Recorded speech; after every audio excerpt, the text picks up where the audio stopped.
അയ്യോ, നശിപ്പിച്ചല്ലോടി അല്ല എന്റെ ദൈവമേ. എനിക്ക് വയ്യ എന്റെ ഈശ്വരാ. അയ്യോ, ഇതിനാണോടി വിമല ഇവളെ ഞാൻ നിന്നെ ഏൽപ്പിച്ചിട്ട് പോയത്?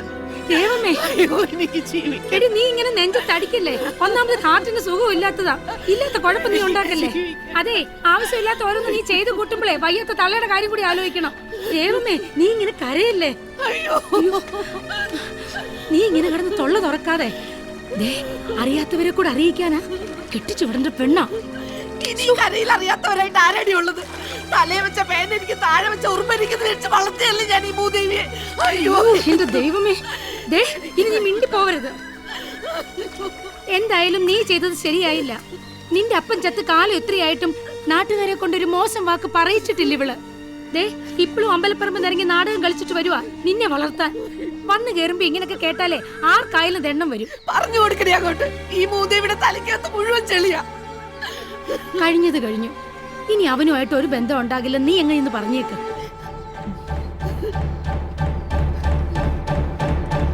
എനിക്ക് ആളെ ഇഷ്ടമാണ്. കൊല്ലും ഞാൻ നിന്നെ. എന്ത് കണ്ടിട്ടടി? അവന്റെ ഒരു ഉണക്ക ബോട്ടും ആട് മോന്തേം.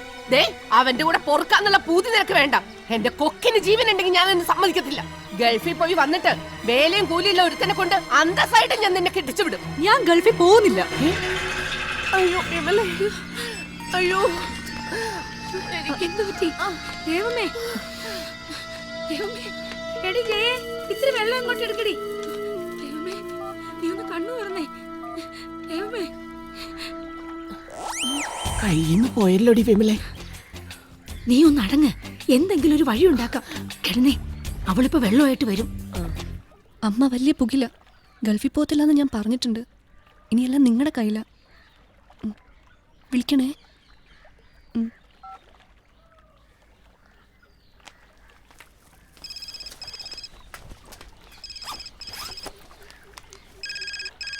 മാമച്ചനാ.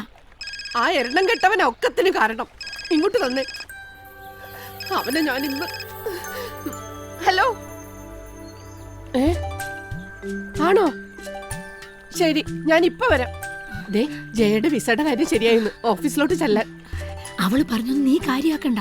നീ ചെല്ല, ഞാനും കൂടെ വരാം. ശരി, എഴുന്നേക്ക. എറണാകുളം ട്രാവൽസിൽ നിന്ന് ബഷീർക്ക് വിളിച്ചിരുന്നു.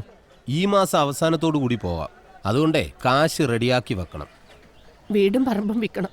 വേറെ മാർഗമൊന്നുമില്ല. പക്ഷേ അതിന് കരയേണ്ട കാര്യമൊന്നുമില്ല.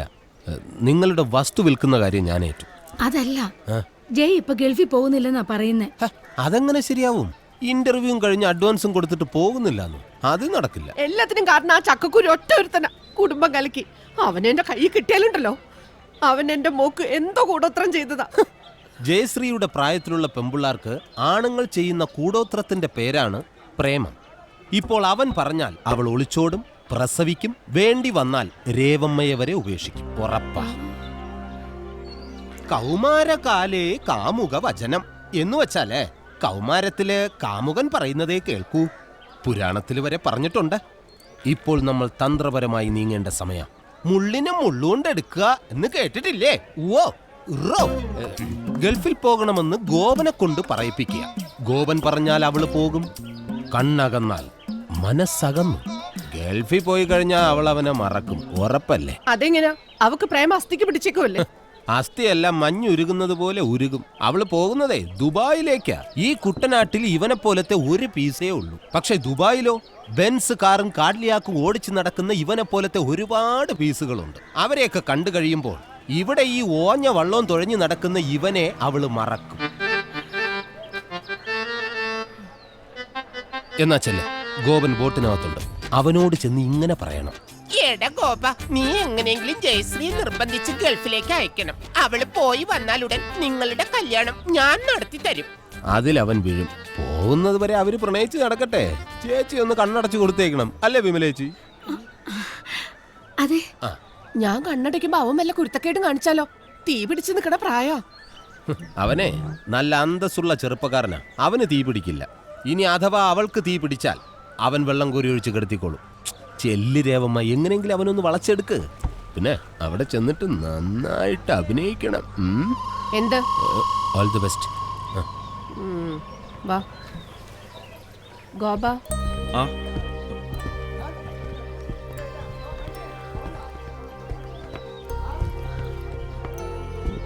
ഇരിക്കൂ. കുടിക്കാൻ കരിക്കും വെള്ളം വേണ്ട. ഞാൻ വീട്ടിൽ വന്ന് കാണാനിരിക്കുകയായിരുന്നു. തെറ്റെൻ്റേതാ. കുറച്ചു നേരം അവളുമായിട്ട് സംസാരിച്ചിരിക്കാനേ കരുതിയുള്ളൂ. ഇങ്ങനെയൊക്കെ സംഭവിക്കുമെന്ന് വിചാരിച്ചതല്ല. പോലീസ് കൊണ്ടുപോയിന്ന് കേട്ടപ്പോ എന്റെ ചങ്ക് പെടഞ്ഞു പോയി. സത്യം പറയാലോ, കൂടെ നീയാന്നറിഞ്ഞപ്പോ സമാധാനായി. കാശിന്റെ കാര്യം പറഞ്ഞ് വഴക്കിട്ടിട്ടുണ്ടെങ്കിലും നിന്നെ എനിക്ക് വലിയ ഇഷ്ടാ. നിന്റെ ആ ചുറുചുറുക്കും ഇംഗ്ലീഷും വീട് നോക്കാനുള്ള ആ ഉത്തരവാദിത്വം, പിന്നെ നിങ്ങൾ തമ്മിൽ നല്ല ചേർച്ചയാ അല്ലേടി? എനിക്കും പലപ്പോഴും തോന്നിയിട്ടുണ്ട്. മതി, എന്റെ മരുമോന് ഇത്രയും ഗുണങ്ങൾ മതി. ഇനി അവള് നിനക്കുള്ളതാ. പക്ഷേ ഒരു കാര്യം മാത്രം മോനെ എനിക്ക് സാധിച്ചു തരണം. പറഞ്ഞോളൂ അമ്മേ.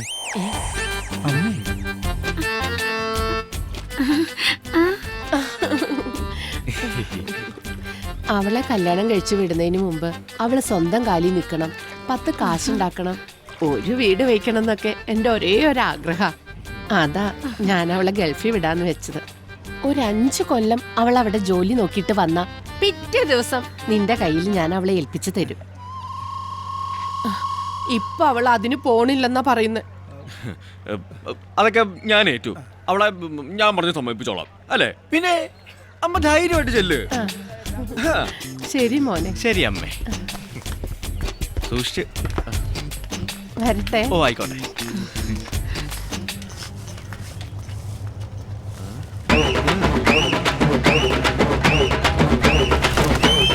നിങ്ങൾക്ക് പ്രേമിക്കാനുള്ള ലൈസൻസിന് വേണ്ടി റെഡിയാവാത്ത വിസ റെഡിയായെന്ന് പറഞ്ഞ് തള്ളയെ പറ്റിക്കാൻ കൂട്ടുനിന്നവളാണ് ജയശ്രീ. അവള് ഗൾഫിലെത്തിയാല് നിന്നെ മറക്കോ? ഒരിക്കലുമില്ല. എന്നോടുള്ള സ്നേഹത്തിന്റെ പേരില അവള് കള്ളം പറഞ്ഞു. പരിശുദ്ധ പ്രേമത്തിന്റെ വിജയത്തിന് അമ്മേ ഒരു കള്ളവൊക്കെ ഓക്കേടാ. ഓക്കേ.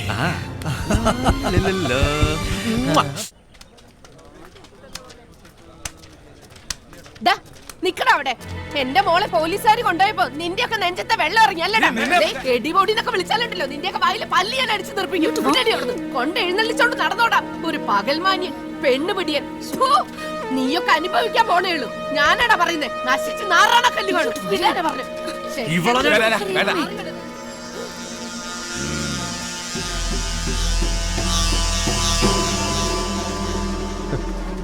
അവരുടെ ഒന്ന് 2 കിട്ടിയിട്ട് അവന് മതിയായില്ല. നാടക ഡയലോഗ പൊക്കോട്ടെ. ടോമിയെ, അവളെ ഒന്ന് ചുണ്ണാമ്പ് വെച്ച് വെച്ചേര്. നേരം കാലമൊക്കെ വെക്കുമ്പോ മുറുക്കും.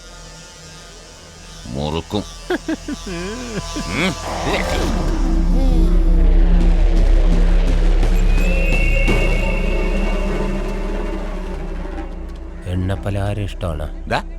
തവള ഇറച്ചി കിട്ടൂ. എടോ 6 ബ്ലോക്കിന് 3.5 ഏക്കർ, 28 സെന്റ് ചിറ, ബാക്കി നിലം. എത്രയും പെട്ടെന്ന് വിറ്റ് തരണം. വിറ്റ് തന്നിരിക്കും. എന്നെ ചാവറയച്ചൻ കാത്ത് ടിപ്പറിന്റെ അടിയിൽ തലവച്ച അവസ്ഥയാ.